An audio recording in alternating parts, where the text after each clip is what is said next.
जब आप दर्शन करेंगे तो राजा चित्ररथ ने शंकर पार्वती जी के सामने जाकर मां आदिशक्ति को शिव जी के नजदीक में उनके गोदी में बैठे हुए देखा। गोदी।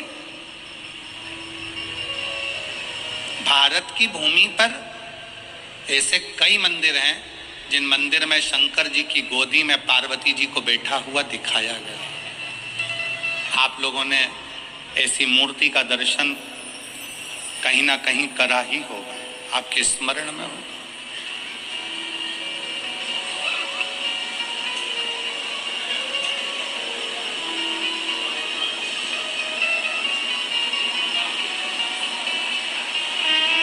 शिव जी की गोद में मां आदिशक्ति, मां दुर्गा भवानी, मां पार्वती जी बैठी हैं।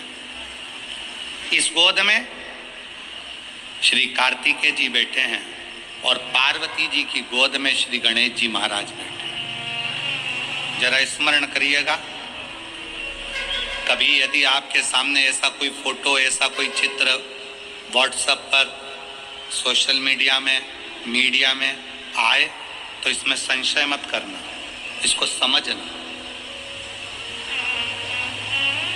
कि शिवजी ने अपनी गोद में, भगवान शंकर ने अपनी गोद में पार्वती जी को बिठा कर रखा है और पार्वती जी की गोद में श्री गणेश जी महाराज हैं। शिवजी की दूसरी गोद में, दूसरी जंघा पर भगवान श्री षडानंद कार्तिकेय जी विराज। और इस दर्शन को राजा चित्ररथ ने देख लिया। राजा चित्ररथ, और राजा चित्ररथ ने देखा, हंसने लगा। बताओ, जगत का पालनहारा, जगत का पिता और जगत धात्री मां दुर्गा, जगत को चलाने वाला, जगत का देवता, जगत का देवाधिदेव महादेव और जगत जननी दुर्गा, ये कैसे बैठे? ये बैठे कैसे? महाराज,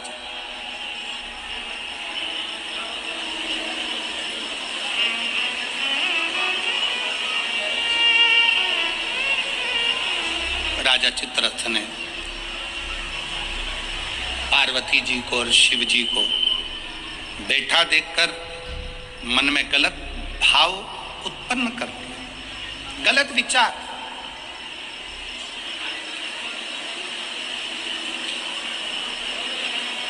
गलत सोच। किसी को पूजन करते समय भी गलत गलत विचार आते हैं, किसी को मंदिर जाते समय गलत गलत विचार आते हैं, किसी को मंदिर में पूजन करते करते गलत गलत विचार आते हैं, किसी को पूजन करते समय गंदगी दिखती है, गलत विचार आते हैं, स्त्री के बारे में, पुरुष के बारे में, उसकी अवस्था के बारे में, उसके नग्न स्वरूप के बारे में, उसकी चित्त वृत्ति में गलत गलत दृष्टियां आने लगती हैं। गंदा भोजन उसकी दृष्टि में आता है जब वो पूजन करने बैठता है, भजन करने बैठता। कई लोग हैं ऐसे,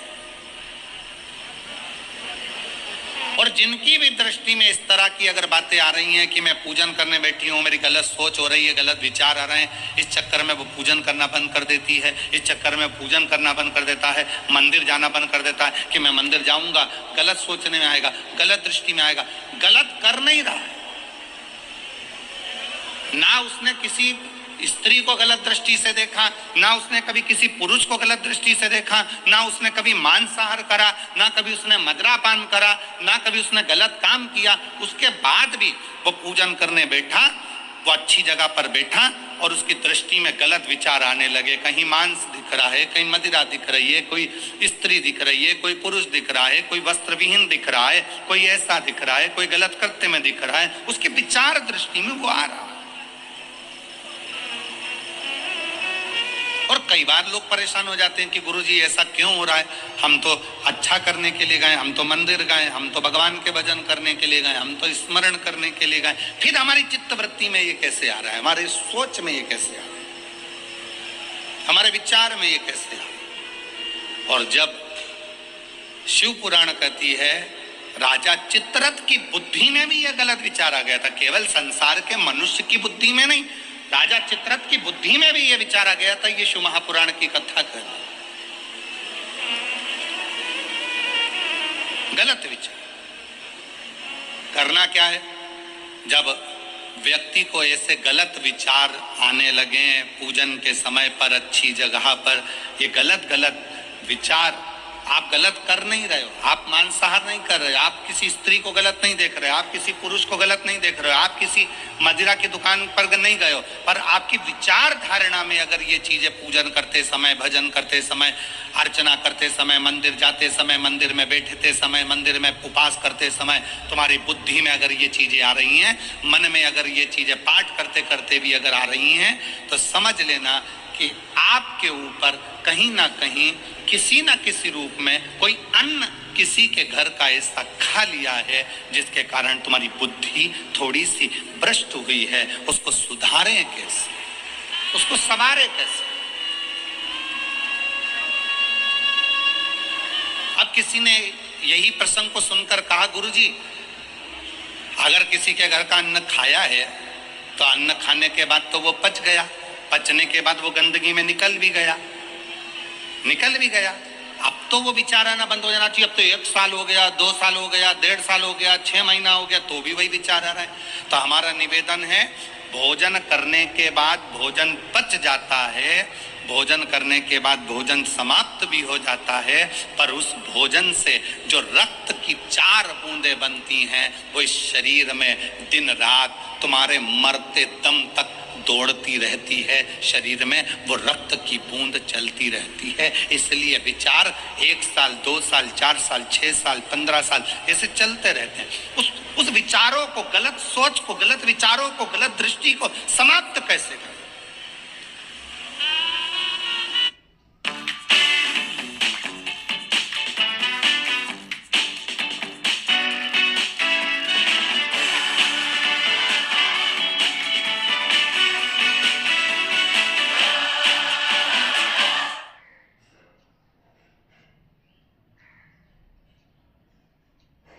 MS एक्सेल का पूरा यूज करना बहुत ही कम लोगों को आता है और उसके साथ AI और चैट GPT को यूज करके एक हाई पेइंग जॉब पाना और भी कम लोगों को आता है। दोस्तों, अगर आप भी कॉम्प्लेक्स डेटा को एनालाइज करना चाहते हो, एडवांस एक्सेल के फॉर्मूलाज को स्मार्टली यूज करना चाहते हो और AI और चैट GPT का यूज करके अपने वर्क को एफर्टलेस बनाना चाहते हो, तो दोस्तों मैं आपको बोलता हूं ये आपके लिए परफेक्ट अपॉर्चुनिटी है। दोस्तों, हम आपके लिए लेकर आए हैं 3 आवर्स की एक लाइव वर्कशॉप। दोस्तों, इस वर्कशॉप के अंदर आप एक्सेल और AI को साथ में यूज करना सीखेंगे और जिसकी वजह से आपकी प्रोडक्टिविटी डबल हो जाएगी। सो हेलो दोस्तों, मेरा नाम है राज सिंह, मैं एक माइक्रोसॉफ्ट सर्टिफाइड ट्रेनर हूं। पिछले 16 साल से मैंने इंडस्ट्री को ट्रेन किया है और अब तक 5 लाख से भी ज्यादा स्टूडेंट्स को पढ़ा चुका हूं।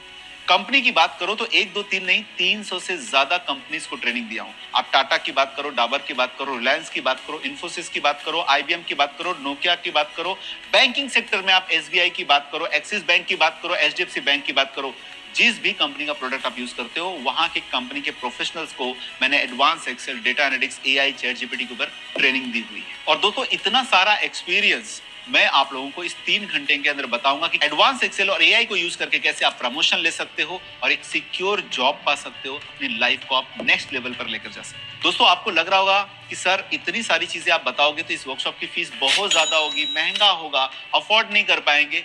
नहीं, पूरे वर्कशॉप की फीस आपके लिए इस वक्त सिर्फ 199 रुपीज।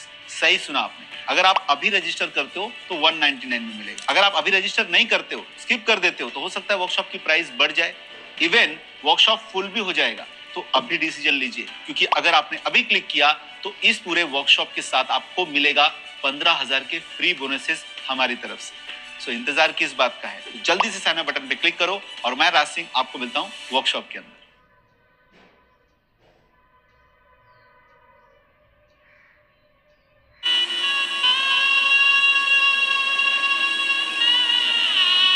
राजा चित्ररथ का चरित्र कर, तब राजा चित्ररथ ने गलत विचार से पार्वती जी और शिव जी को देख लिया गलत विचार से। शिव जी कुछ नहीं बोले, कुछ नहीं, पर पार्वती मैया ने राजा चित्ररथ को श्राप दे दिया। श्राप।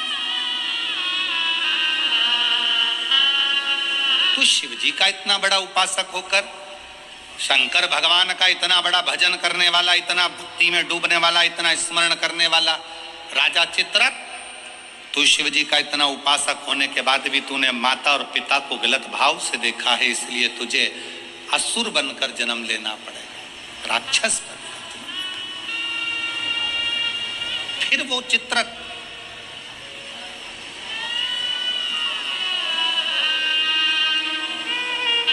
वृत्रासुर के रूप में जन्मा। क्या नाम हुआ था उसका? वृत्रासुर, जिसको इंद्र ने मारा था दधीचि ऋषि की अस्थियों से। गलत विचार। क्या करा जाए? राजा चित्ररथ को जब श्राप लग गया असुर बनने का, राक्षस बनने का, तो राजा चित्ररथ ने हाथ जोड़कर शिवजी से पूछा, मेरी मुक्ति का साधन बताओ। शंकर भगवान नहीं बोले।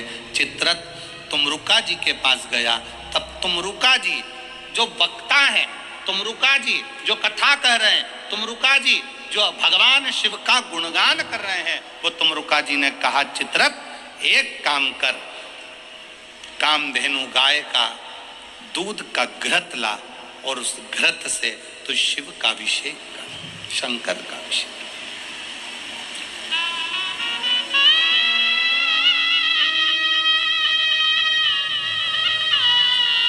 मेरी जीजियों, मेरे जीजाओं, मेरी बेटियों, बेटाओं, मेरी माताओं, मेरे भाई, मेरे बांधव, अपने को भी अगर गलत विचार आते हो, पूजन के समय पर पाठ करते करते गलत जगह पर अपना मन जा रहा हो, तो 5 प्रदोष एक कटोरी में 1 चम्मच घी गाय का, देसी गाय का 1 चम्मच घी, 1 चम्मच भी ना हो तो आधी चम्मच घी, आधी चम्मच भी अगर घर में ना हो तो 2 बूंद घी, 2 बूंद भी ना हो तो देसी गाय का 1 बूंद घी अपनी हथेली में मध्य में लगाकर, जो शंकर भगवान का,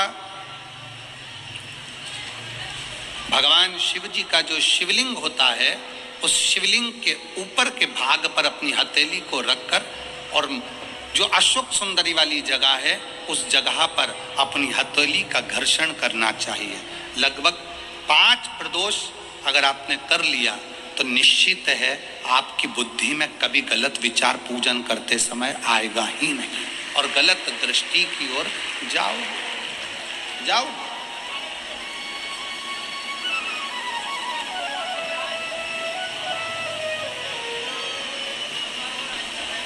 वेद लक्षणा गाय, देसी गौ माता का घृत जीवन को एक आनंदता देता है, आनंद।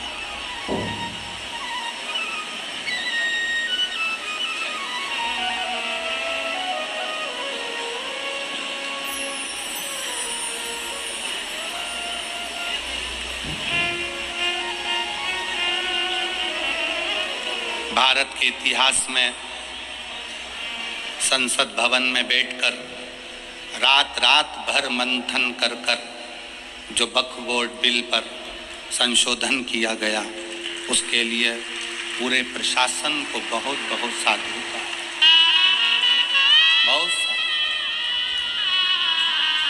अब ये सब होने के बाद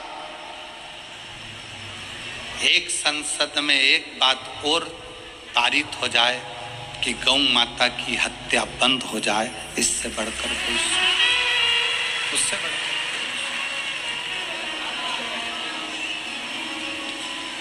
गौ माता का, देसी गाय का घृत, वेद लक्षणा गाय का 1 बूंद घृत हाथ की हथेली पर लगाकर शिवलिंग के ऊपर और अशोक सुंदरी की जगह पर घर्षण करने से जो गलत विचार, गलत सोच, गलत दृष्टि, गलत भाव, ये समाप्त हो जाता, समाप्त।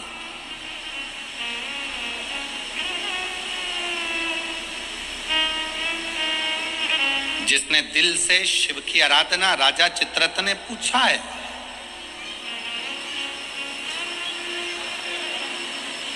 राजा चित्ररथ ने विचार किया कि ये राजा चित्ररथ कह रहे हैं कि मुझे बताओ कि मेरी मुक्ति कैसे हो, मोक्ष कैसे हो। मैंने तो गलत सोच लिया, मैंने तो गलत विचार कर लिया, मैंने तो गलत दृष्टि रखी, मेरी बुद्धि में तो ये गलत भाव आ गए, मुक्त कैसे। कल की कथा में कहा था, जीवन में कितना भी दुख आ जाए, कितनी भी तकलीफ आ जाए, कितना भी कष्ट आ जाए, उस ईश्वर को मत, ईश्वर को, शिव को मत।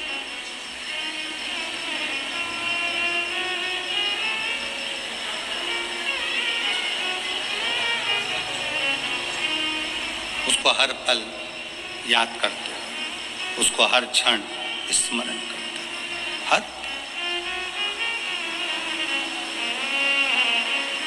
ओ भोले रे तेरे बिना भी क्या जीना, ओ बाबा रे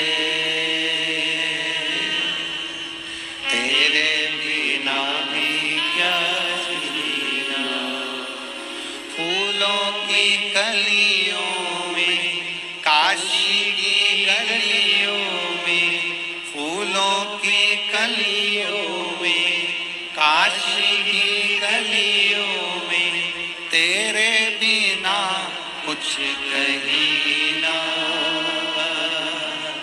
तेरे बिना भी क्या जीना, ओ बाबा रे तेरे बिना भी क्या जीना, ओ शंभू रे तेरे बिना भी क्या जीना, फूलों की कलियों में, काशी की गलियों में, फूलों की कलियों में, काशी की गलियों में, तेरे बिना कुछ कहीं ना, तेरे बिना भी क्या जीना, ओ बाबा रे तेरे बिना भी क्या जीना, ओ शंभू रे तेरे बिना भी क्या जीना।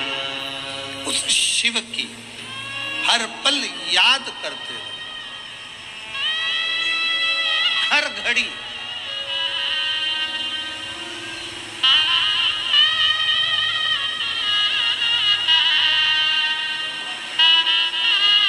रामायण किस किसने देखी है टीवी पर, रखो। रामायण किस किसने पढ़ी है,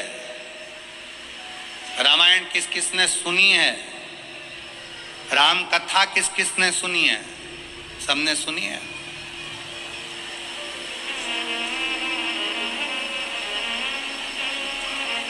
राम जी पर ऐसा कौन सा दुख था जो नहीं आया, विचार करिएगा।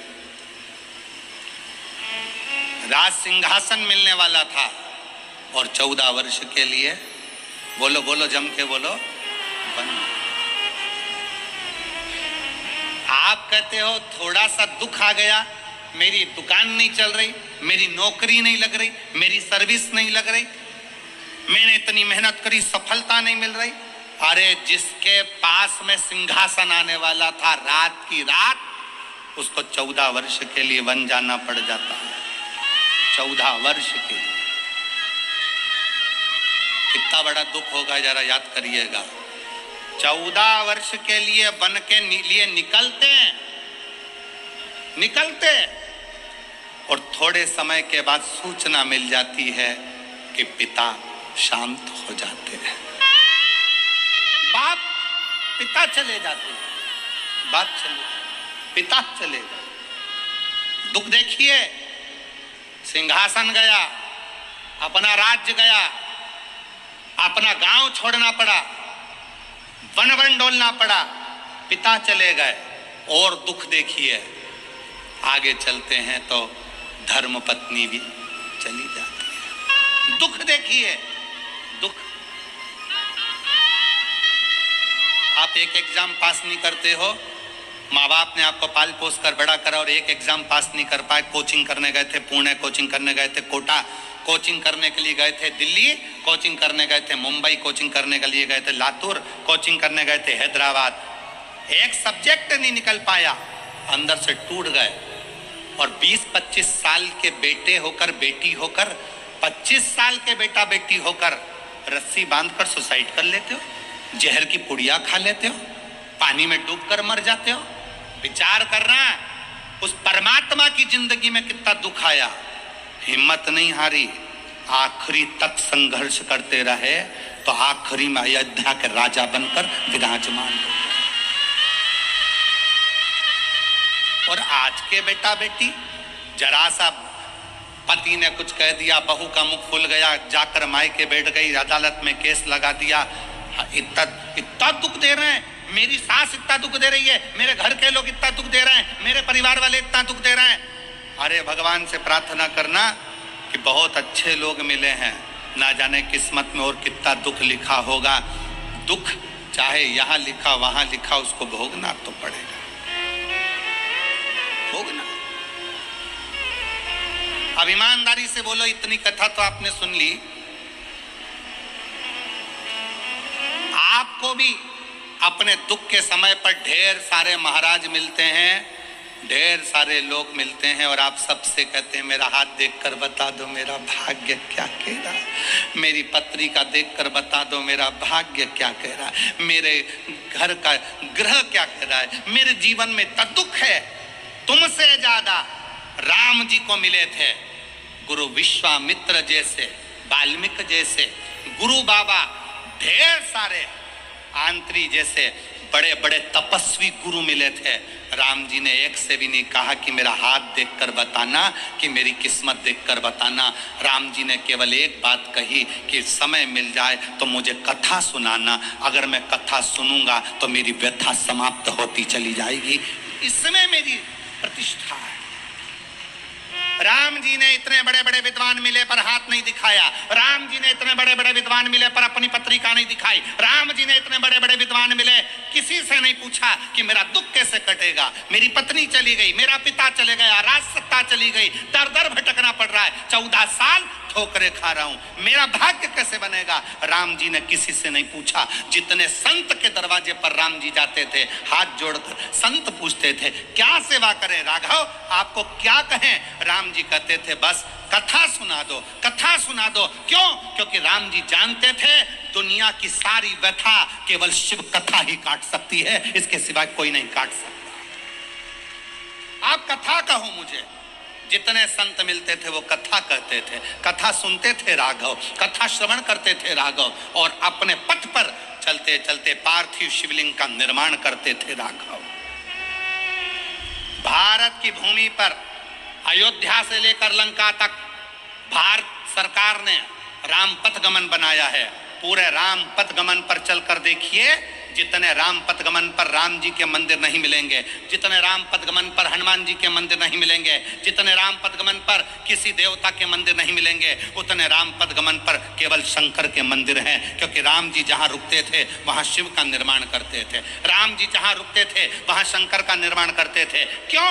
क्योंकि उनको मालूम है कि व्यथा मिटाने के लिए शिव की कथा बहुत जरूरी है, और शिव की कथा अगर हमारे अंदर आ गई तो व्यथा मिट जाएगी। और वही आज कथा कर रही है। आज शिव महापुराण की कथा क्या कर रही है? ये लाखों की भीड़, पंडालों में जगह नहीं है। आज कम से कम 11 लाख के ऊपर लोग होंगे, 11 से 12 लाख के ऊपर इस शाहदा की भूमि पर भक्त होंगे। पंडालों में जगह नहीं, गाड़ियों पर चढ़े हुए हैं, कहीं कहीं चढ़े हुए हैं, जगह कहीं नहीं पूरे पंडाल के अंदर। और इतनी भीड़ आज क्यों बैठी है?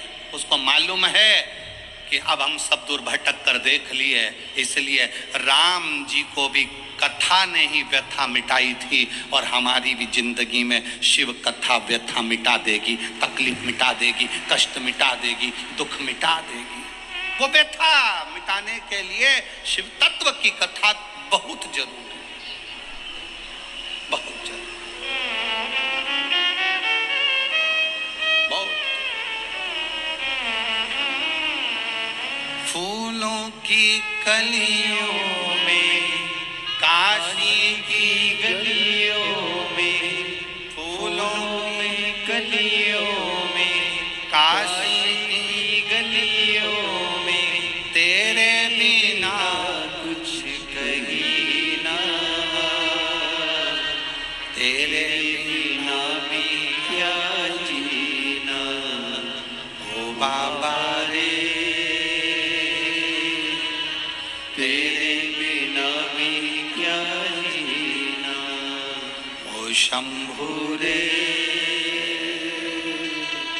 तेरे बिना भी क्या जीना। दुख किसके जीवन में नहीं आता? अच्छी दुकान चलते चलते बंद हो जाती है, फैक्ट्री चलते बंद हो जाती है, व्यापार चलते बंद हो जाता है, परिवार टूटने की कतार पर आ जाता है, भाई भाई का द्रोही हो जाता है, परिवार नाते रिश्ते कुटुंब कबीले सब बुरे होते चले जाते हैं। जब दुख आता है सब साथ छोड़ जाते हैं। उस दुख में ये विचार मत करना कि मुझे सुसाइड करना है, मरना है, या ये करना है या वो करना है। नहीं, दुख का सामना करना, सामना।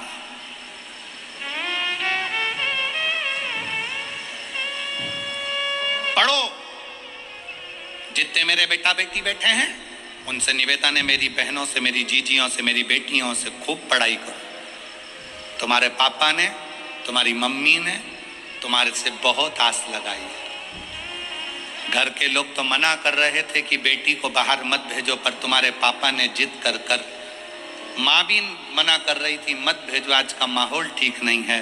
पर एक बाप का बेटी पर भरोसा कितना होता है कि अपनी बेटी को बाहर गांव पढ़ने के लिए भेज देता है। अपने बाप के, अपने पिता के, अपने पापा के भरोसे को टूटने मत देना मेरी बेटी।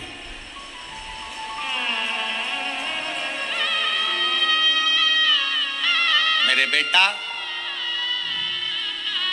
तुम्हारे पापा की जेब में इतना पैसा नहीं है कि तुम्हें बड़े बड़े कोचिंग सेंटर भेजे, बड़े बड़ा डिप्लोमा कराए, बहुत अच्छे शहर में पढ़ने भेजे, बहुत अच्छा कॉलेज, बहुत अच्छा स्कूल में एडमिशन कराए। तुम्हारे पापा की जेब में इतना पैसा नहीं है। पर मेरे बेटाओं, याद रखना, तुम्हारा पापा ना जाने कहाँ से मेहनत कर कर तुम्हारा पिता ला ला कर तुमको पढ़ा रहा है, तुम्हें मंजिल तक पहुँचा रहा है।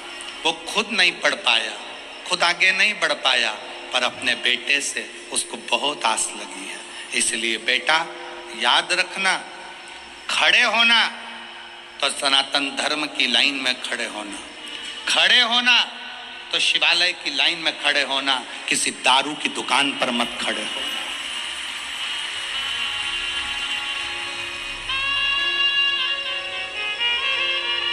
जब नवयुवक बेटा बेटी किसी दारू की दुकान पर खड़े दिखते हैं लाइन लगाकर, उनको देखकर दिल दुखता है कि पापा ने कितना पैसा खर्च कर कर पुणे पढ़ने के लिए भेजा है, बाहर गांव विद्याध्ययन के लिए भेजा है। थोड़ा सा आप सियोर वाले महाराज का कहना मत मानो, पर अपने पापा का मुख तो देखो। बेटियों से निवेदन है, एक पिता ने अपने भरोसे पर तुम्हें पढ़ने के लिए भेजा है।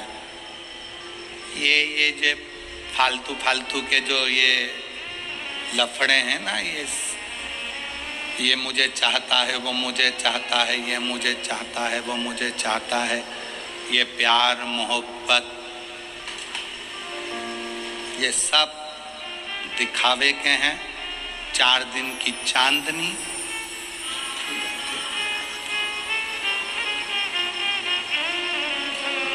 जो कहता है मैं तुझे रानी बना कर रखूंगा, घर लाते से ही नौकरानी बना देता है।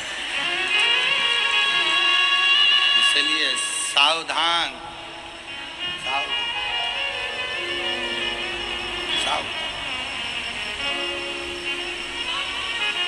अपने पिता के अरमानों को टूटने मत दो। किसी आड़े तेड़े नत्थु खेरे की ओर तुम्हारी दृष्टि ना जाए। अपने अरमानों को, अपने पिता के अरमानों को ध्यान रखो। गलत सोच जा रहा है, गलत दृष्टि जा रही है, गलत जगह अपना मन जा रहा है, तो देसी गाय का घृत थोड़ा सा हाथ में लगाकर, भले 1 चम्मच ना हो, 1 कटोरी ना हो, आधी चम्मच भी ना हो तो 2, आधी चम्मच ना हो तो 2 बूंद ना हो तो 1।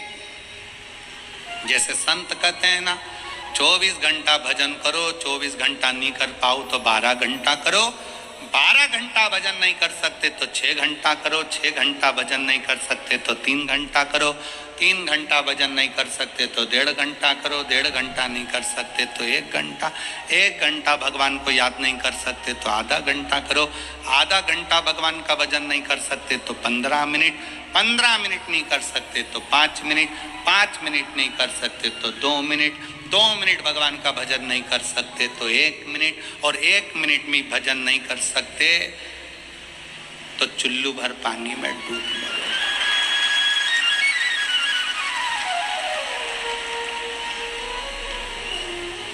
इससे जोरदार कोई बात नहीं हो सकती।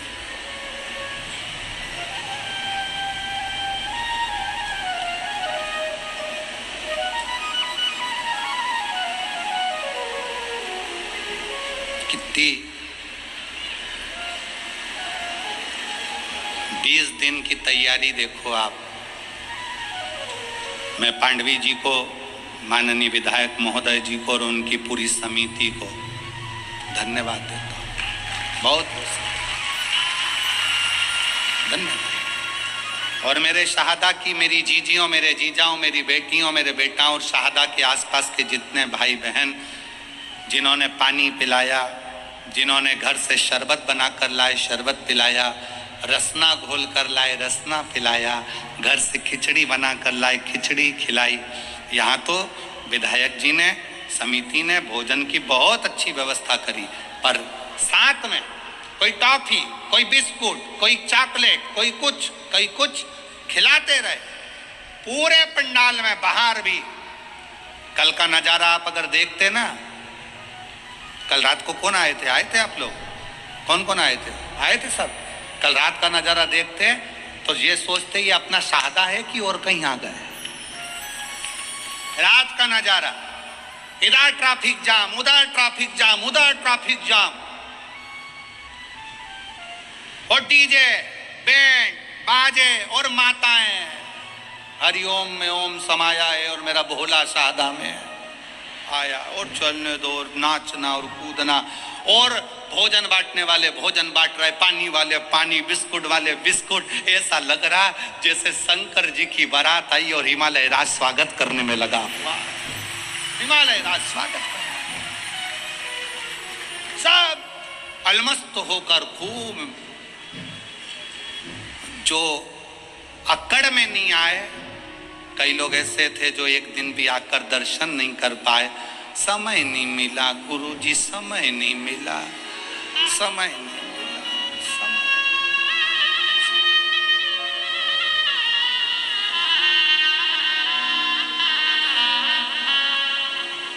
अरे भाई, इससे अच्छा समय और क्या होगा?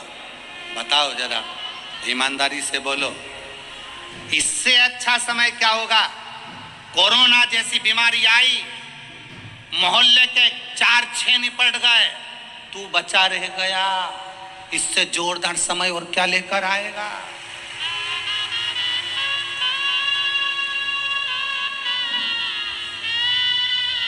तू बचा रह गया, और जिसमें बीमारी थी, शुगर थी, बीपी था, थायराइड था, सब बीमारी थी, और चाहता तो कोरोना तुझे चिपक जाता, पर शंकर जी ने कहा रहने दे, सादा में कथा सुनेगा, काम आता बच्ची करे इसके लाके, रहने दे इसके नीचे। और उसके बाद भी क्या समय नहीं मिला, तो भगवान ने भी कह दिया ठीक है, इतनी जोरदार कथा का आनंद नहीं ले पाया, समय नहीं मिला। मैंने तुझे कोरोना से बचाया इसलिए था कि सादा में जब विधायक जी कथा कराए तो आ जाना, तुझे बोले कौन? अरे भाई, मौका मिले, क्रिकेटर भी इंतजार करता रहता है कि बस ऐसी गेंद आने दो, ऐसा छक्का लगाऊंगा कि बाउंड्री पार। इंतजार करता है क्रिकेटर भी। ये बल्ला लेकर खड़ा है और पीछे वाला विकेट कीपर जो पीछे खड़ा है बिल्कुल नजदीक में, पूरी फील्ड में बल्ले वाले को टेंशन किसी से नहीं रहता, पास वाले से रहता है। उसी तरह सावधान, तुम्हें बर्बाद करने वाला कोई दूसरा नहीं होगा, तुम्हारे पास वाला ही होगा।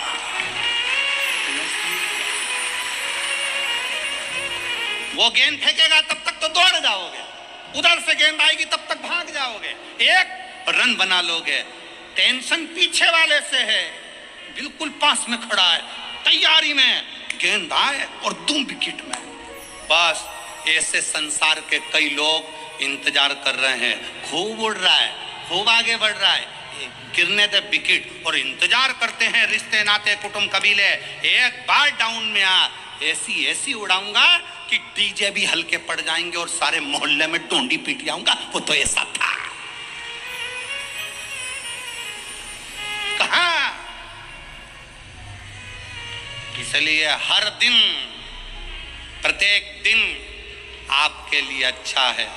ये मत सोचो कि दान मुझे कल करना है, भजन मुझे कल करना है, परसों करना है, कल कभी नहीं आता। इसलिए आज का जो दिन है वो बड़ा सुंदर दिन है।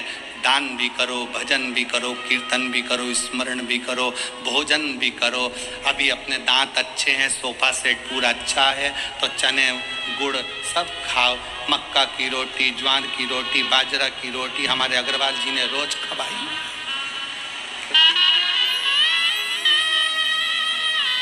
तीन बहुएं अग्रवाल जी की, और तीनों कंपटीशन में लगी रहती थी। आज मैं ये बनाऊंगी, दूसरी के आज मैं बनाऊंगी, तीसरी के मैं बनाऊंगी, तीनों लगी रहती। इसलिए थाली में भी तीन ही तरह की रोटी आती थी, तो तीनों तैयार करके आज हम ये बनाएंगे, आज हम ये बनाएंगे, आज हम।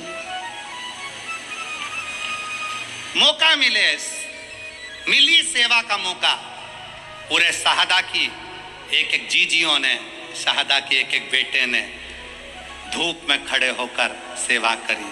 और मैं शहादा क्षेत्र के इस जिले नंदुरबार के collector, SP, SSP, IG, commissioner, यहाँ के तहसीलदार, यहाँ के जज महोदय, यहाँ के टीआई, यहाँ के थानेदार, यहाँ का एक एक कांस्टेबल, एक एक चिकित्सा विभाग, सबको धन्यवाद देता हूँ कि आपने अपनी जी और जान लगा दी इस कथा।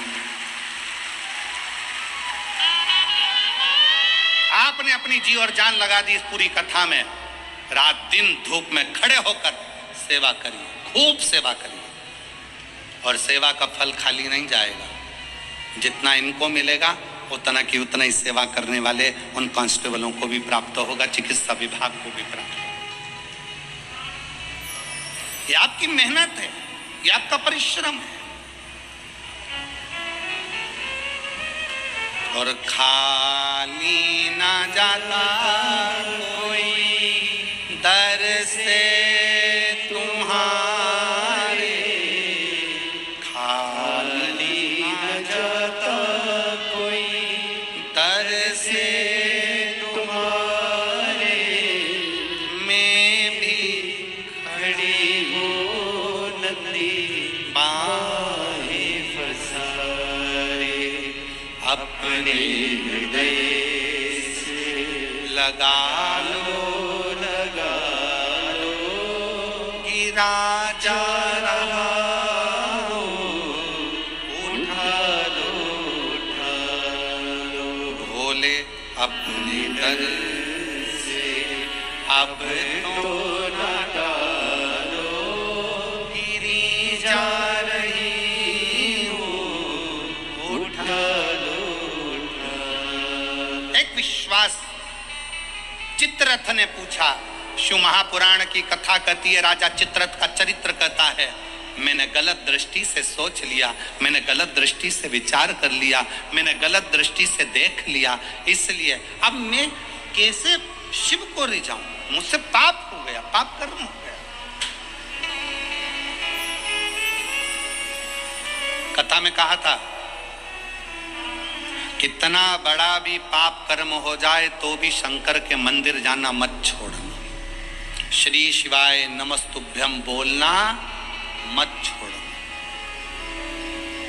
अपने दरवाजे पर भी स्टिकर चिपका दो। कौन सा? श्री शिवाय नमस्तुभ्यम। हो सकता है कि मेरी जिंदगी में मैंने बहुत पाप किया हो, गलत कृत्य किया हो, पर ये घर तेरा है। गाड़ी पर लिखा दिया श्री शिवाय नमस्तुभ्यम, ये गाड़ी तेरी है, मेरा नहीं। अपना नाम लिखोगे तो वो तो कहीं पर भी छूट जाएगा। लोगों ने लिख दिया अपना खुद का नाम कमला फार्म हाउस, फिर लिख दिया बिमला निवास, शादी करी तो अंगूठी में लिख दिया वी, गले में पेंडिल बनवाया तो उस पे लिख दिया के कमला। मेला घूमने गई तो हाथ पे लिखवाया आई कमला बाई, लिखा लिख दिया। हम मरी, शरीर भी आई, पेंडिल भी आई, अंगूठी भी आई, फार्म हाउस भी यहीं, कुछ भी लेकर नहीं गई। तो जिसका नाम था उसका लिख दो, हरि विठ्ठल का है, विठ्ठल का ही रहेगा, राम का है, राम का रहेगा, कृष्ण का है, कृष्ण का रहेगा, शंकर का है, शंकर का रहेगा। मेरा अपना कुछ नहीं, कुछ। वो एक लाइन गुनगुनाते हो ना,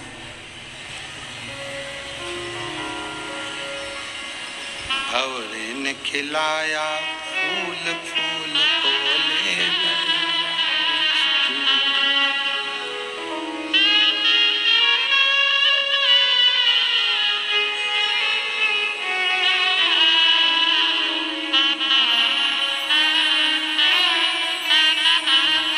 उड़ गया, शरीर गया, सब पड़ा की पड़ा रह गया। भंवरे ने खिलाया फूल भंवरे तू कहना ना भूल, भूल तेरा हो गया इधर उधर। भंवरे ने खिलाया फूल फूल ये सब बढ़ा रहा, संसार छूट गया। उस लाइन पर ध्यान दें, भंवरे तू कहना ना भूल, भूल तेरा हो गया इधर उधर।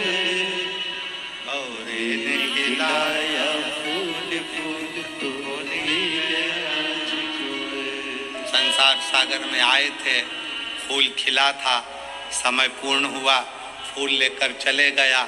जितनी फूल की सुगंध थी संसार सागर में दे सकते थे, दे दो, दो। मक्खी देखी है?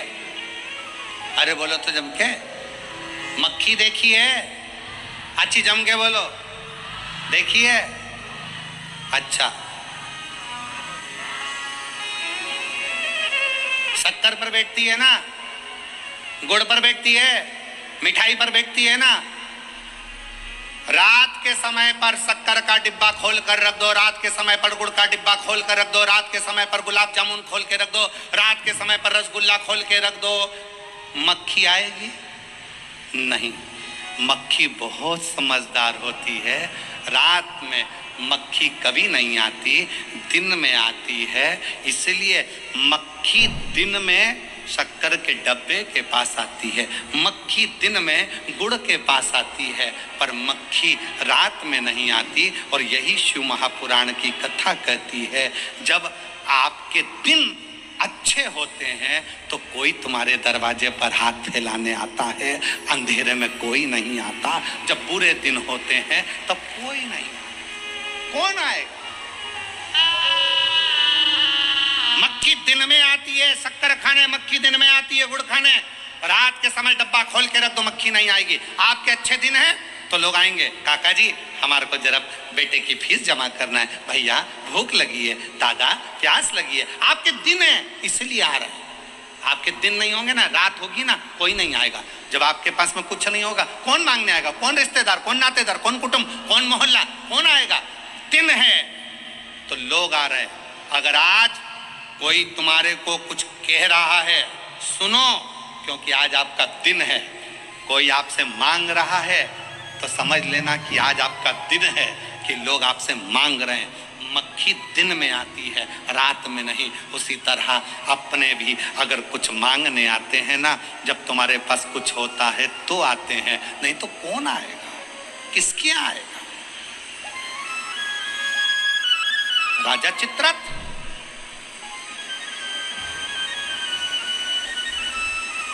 और राजा चित्ररथ ने हाथ जोड़कर प्रार्थना करी, मेरी गति सुधार।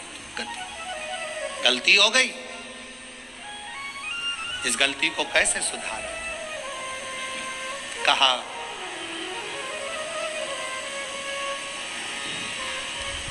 एक दिन भूलवश, यदि भूलवश बेल पत्र के वृक्ष की मिट्टी मस्तक चढ़ जाएगी, उस दिन तेरी गति सवर जाएगी। गति सवर जाएगी, तेरा दुख समाप्त, दुख मिट जाएगा। महाराज शिव कथा कह रही है, भगवान शंकर का चरित्र कह रहा, शिव पुराण कह रही है। बृहस्पति बाबा का अपमान इंद्र की सभा में हो गया। देवगुरु बृहस्पति का अपमान। राजा इंद्र इतनी सत्ता में डूबा हुआ था, इतने वैभव में डूबा हुआ था, इतने आनंद में डूबा हुआ था कि गुरु भी आए तो सम्मान नहीं कर पाए। और जगत का जितना गुरु है वो शिव का एक रूप है। जगत में जितने माता पिता हैं वो शिव का एक रूप है। जगत में जितने बच्चे हैं वो शिव का एक रूप है। जगत में जितने जीव हैं सब शिव का एक रूप है, सब शिव का।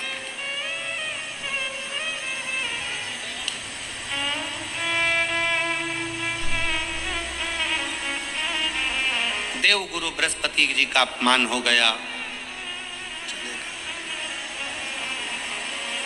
विश्वरूप जी को गुरु बना लिया इंद्र।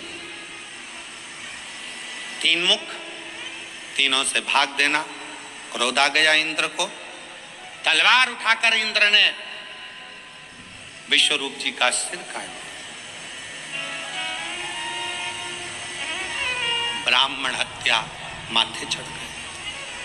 उस ब्राह्मण की हत्या को क्या करूं? ब्राह्मण हत्या जब माथे चढ़ी तो कमल की डंडी के अंदर जाकर छुप गए। कमल की डंडी के अंदर इंद्र छुपे।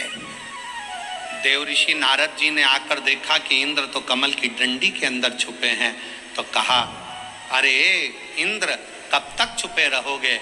यह ब्राह्मण हत्या पीछा छोड़ने वाली नहीं है, इसलिए इसको बांट दो।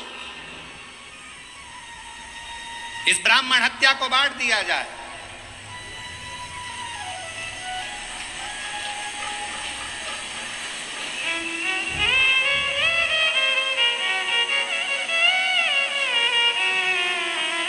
पाप कैसे बंटता है?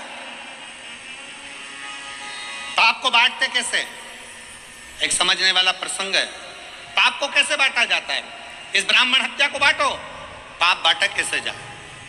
शिव महापुराण का एक संवाद आता है। एक राजा ने ब्राह्मणों का भोजन रखा, संतों का भोजन रखा, नगर में भोजन रखा। भोजन बन रहा था, खीर तैयार हो रही थी। तैयार होते होते खीर, इतनी देर में एक चील उड़ती उड़ती आई, सांप को पकड़ा, लेकर चली। वो सांप खीर में गिर गया, उसका विष खीर में पड़ गया। खीर में पड़ा, किसी का स्मरण नहीं हुआ। जितने संत भोजन कर रहे थे वो सब मर गए,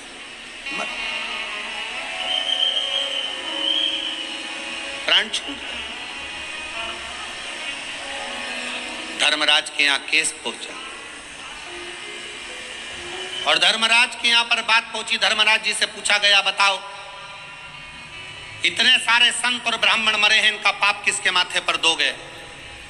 चील अपना पेट भरने के लिए भोजन ले जा रही थी, उसको सांप खीर में गिरा, उसको जो भोजन बना रहा था उसको, या जो भोजन करा रहा था उसको, या राजा जिसने भोजन ब्राह्मणों को खिलवाया उसको, जिसने निमंत्रण दिया था। धर्मराज मौन होकर बैठ गए। समय आएगा तब इस पाप को किसके माथे पर चढ़ाना है वो बता दिया जाए। ये ब्राह्मणों के मरने का पाप किसके माथे पर देना है, समय आएगा तब बता दिया जाएगा। इंतजार किया गया। इंतजार करते करते नगर की एक महिला ऐसी थी, एक स्त्री ऐसी थी जो दिन रात राजा को कोसती थी। बताओ कैसा खोलना राजा है, इतने बामनों को खा गया, ब्राह्मणों को खीर खिला दी, ब्राह्मण मर गए, संत मर गए, संत मर गए, राजा ऐसा राजा वैसा, राजा ऐसा राजा वैसा, खूब कोसती। अब फिर धर्मराज से पूछा, अब बताओ कि ब्राह्मणों के मरने का, संतों के मरने का पाप किसके माथे पर रखना है? तो धर्मराज ने कहा, जो ये स्त्री राजा की निंदा कर रही है ना, गालियां दे रही है ना, इसी के माथे पर ये पूरा की पूरा पाप चढ़ा दिया जाए। पूरा पूरा। ऐसी गलती हम लोग भी करते हैं, ऐसा नहीं कि नहीं करते। मंदिर कोई पूजन करने जा रही है ना, कोई मंदिर में अगर एक लोटा जल चढ़ाने जा रही है ना, कोई मंदिर में दिया लगाने जा रही है ना, कोई पशुपतिनाथ का व्रत करने जा रही है, कोई प्रदोष का दर्शन करने जा रही है, कोई मंदिर में झाड़ू लगाने जा रही है, कोई मंदिर में सफाई करने जा रही है, तो कई माताएं उस पर ताना कसती हैं, ये चली सती सावित्री, ये देखो ये चली, इतनी पंठन के जाने की जरूरत क्या है, मंदिर जा रही है। ऐसा ना जाने कितने कितने लोग दिन भर बैठे बैठे दुकान पर, व्यापार में, ना जाने कहाँ मंदिर जाने वालों को, कथा में जाने वालों को, सत्संग में जाने वालों को कोसते रहते हैं, और उसके जीवन का सारा पाप उसके माथे चढ़ जाता है और उसका पुण्य समाप्त होते चले जाता है। अच्छा कहो, वाणी ऐसी बोलिए, जम के बोलो जरा, जो मन का आपा खोल। फिर से बोलो, वाणी ऐसी बोलिए जो मन का आपा खोए। पर आज के जमाने में वाणी ऐसी बोलिए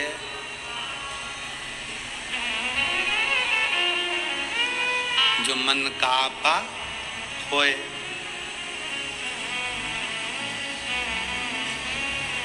सोच समझकर, विचार कर कर अच्छा बोलने का प्रयास करो। अच्छा,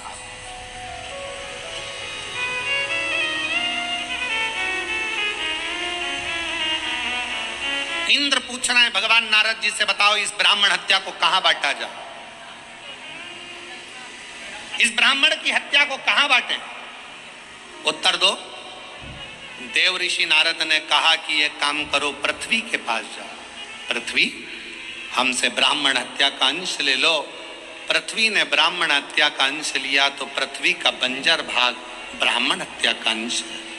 पृथ्वी पर जो वृक्ष लगते हैं, वृक्ष में जो गोंद लगती है वो ब्राह्मण हत्या का अंश है। इसलिए तुम्हारे बहू के यहाँ संतान हो, उसे गोंद का लड्डू खिलाओ, मना नहीं है। पर जन्माष्टमी का कार्यक्रम हो या रामनवमी का कार्यक्रम हो, भगवान के प्रसाद में गोंद नहीं डालना चाहिए। गोंद का लड्डू भगवान को भोग नहीं लगता। गोंद की मिठाई भगवान को भोग नहीं लगती, क्योंकि उसमें ब्रह्म हत्या है। फिर कहा इस ब्राह्मण हत्या को मैं कहां दूं? तो नारद जी ने कहा जल को दो। जल नारायण ने हाथ जोड़कर पूछा क्या बात है इंद्रदेव? इंद्रदेव कहते ब्राह्मण हत्या लीजिए, हम आपको कल कल करते बहाते रहेंगे। जल देव ने ब्राह्मण हत्या ले ली। जल के ऊपर का फेन ब्राह्मण हत्या का अंश। सनातन हिंदू धर्म में एक नियम पहले से चला आ रहा है, लोग उसको समझते नहीं है कि हमारे यहाँ अगर कोई संत, कोई गुरु, कोई ब्राह्मण, कोई साधु, सन्यासी, तपस्वी, साधक, उपासक जब भोजन करने के लिए आते हैं, सबसे पहले भोजन की थाली रखने से पहले पानी का गिलास भरा जाता है। क्यों भरते हैं? अगर पानी के गिलास में बुलबुला रह गया, पानी के गिलास में अगर पानी का फेन रह गया, पानी का एक बुलबुला भी अगर पानी के गिलास में रह गया, जब तक भोजन आएगा तब तक ये पानी का बुलबुला समाप्त हो जाएगा, तो भोजन करने वाले को ब्रह्म हत्या का दोष नहीं लगेगा। इसलिए जल के ऊपर जो बुलबुला होता है, जल के ऊपर जो फेन होता है, जल के ऊपर जो फेन रहता है, ये ब्रह्म हत्या का दोष है, ब्रह्म हत्या। फिर तीसरा अग्नि को दिया, हे अग्निदेव आप हमसे ब्राह्मण हत्या का दोष ले लो। अग्नि ने पूछा क्यों? तो कहा हम आपको निरंतर प्रज्वलित रखेंगे। अग्नि ने ब्राह्मण हत्या का अंश लिया। अग्नि की जो नीली लपट रहती है, अग्नि की जो पीली लपट है, पीले कलर की जो लो है, वो देव भाग है। और यज्ञ करते समय जब ब्राह्मण यज्ञ करवाते हैं, प्राण प्रतिष्ठा करवाते हैं, बड़े बड़े हवन करवाते हैं, तो आपने ब्राह्मणों को देखा होगा आहुतियां छुड़वाते हैं। आहुतियां छोड़ते समय ओम ब्रह्मवे स्वाहा, नारायणाय स्वाहा, स्वाहा स्वाहा स्वाहा, इतने लोग जब आहुतियां देते हैं तो आगे अग्नि की लपट बहुत ऊंची जाती है। जैसे ही अग्नि की लपट ऊंची जाती है, चतुर विद्वान अपने पास में दूध दही मिलाकर रखता है, उसमें से एक लोटा भरता है और यज्ञ अग्नि में डाल देता है। हवन करने वालों को खुशी क्या होती है कि इतनी तेज आंच हो गई, पर ब्राह्मण देखता है, विद्वान देखता है, आगे अगर ज्यादा ऊंची जाएगी, उसमें नीली लपट आ जाएगी, नीली लपट आ गई तो उसमें ब्राह्मण हत्या लग जाएगी, यज्ञ खंडित हो जाएगा। यज्ञ करता ब्राह्मण ये देखता है अगर इसमें नीली लपट आ गई तो हमारी प्राण प्रतिष्ठा, हमारा यज्ञ, हमारा अनुष्ठान खंडित हो जाएगा। इसलिए आहुति देते समय ब्राह्मण अग्नि पर ध्यान देता है। आगे ज्यादा ऊंची हुई, उसने तुरंत एक लोटा दूध दही भरा और यज्ञ कुंड में डाल दिया, जिससे आग नीची हो जाए, अग्नि नीची हो जाए। अग्नि जैसे ही बढ़ेगी तो उसमें पीली लपट की जगह ऊपर नीली लपट आ जाएगी, और नीली लपट आई कि उसमें ब्राह्मण हत्या लग गई, और ब्राह्मण हत्या लगी कि वो यज्ञ खंडित हो गया, उस यज्ञ का प्रमाण ही नहीं रहा।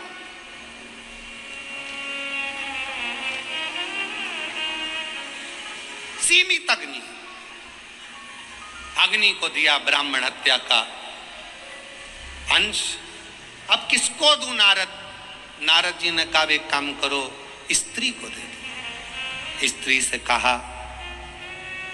आपको हम ब्राह्मण हत्या का अंश देते हैं, आप ले लीजिए, मेरा फायदा क्या है? कहा आपको प्राण छूटने तक हम सुंदर बनाकर रखेंगे।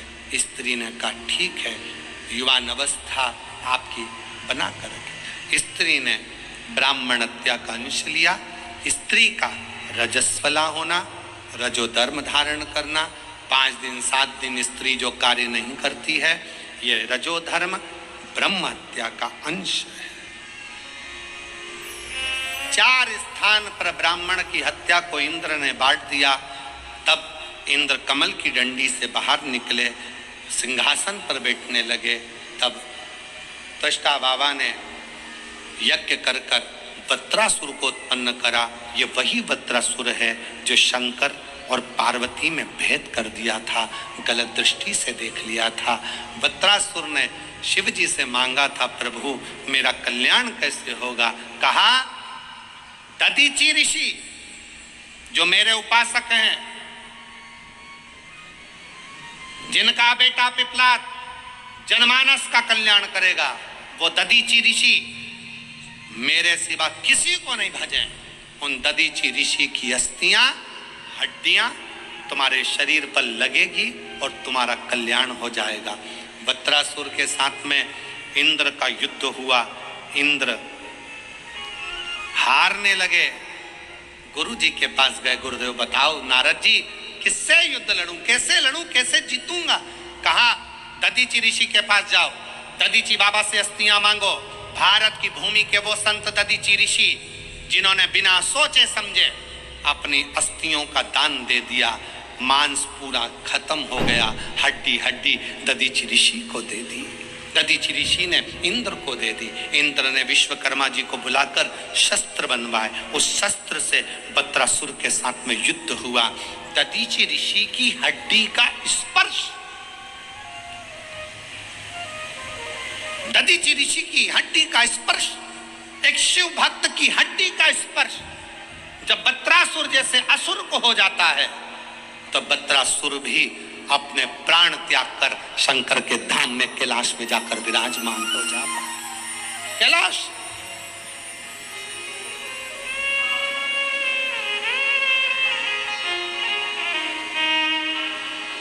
ओ बाबा रे तेरे जीना भी क्या जीना, ओ भोले रे तेरे बिना भी क्या जीना। फूलों की कलियों में, काशी की गलियों में, फूलों की कलियों में, काशी की गलियों में, तेरे बिना कुछ कहीं ना, तेरे बिना भी क्या जीना। ओ भोले रे तेरे बिना भी क्या जीना। एक दधीचि ऋषि जो शंकर की आराधना में लीन रहते थे, उनकी हड्डी का स्पर्श भी असुर का कल्याण कर देता, असुर का कल्याण। कभी मौका लगे कोई शंकर का विरल भक्त, शिव का उपासक, शंकर का गुणगान आनंदमय करने वाला, हम तो यहाँ तक मेरी जीजियों से कहेंगे, तुम्हारे घर के नजदीक में कोई शंकर का मंदिर होना, ओ मेरी बहनों, मेरी जीजियों, मेरे जीजाओं, मेरी बेटियों, बेटाओं, तुम्हारे नजदीक में अगर शंकर का मंदिर हो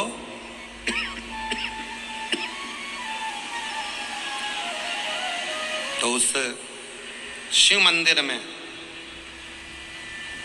सोमवार के दिन, प्रदोष के दिन यदि कुछ लोग एकत्रित होते हों, भजन करते हों, कीर्तन करते हों, कुछ नहीं तो अपने घर से एक बाल्टी में पानी भरकर उनको पिला कर आ जाया करो। पानी नहीं हो तो थोड़ी खड़ी शक्कर ले जाया करो, थोड़ा गुड़ ले गए, उनका मुख झूठा करा दिया करो। क्यों? क्योंकि शिव भक्त के शरीर की हड्डी का स्पर्श भी राक्षस को हो गया, वो तर गया। अगर कोई शंकर का भक्त है और उसका मुख हमने झूठा करा दिया तो हमारे घर के भंडारे कभी खाली नहीं होते, भरे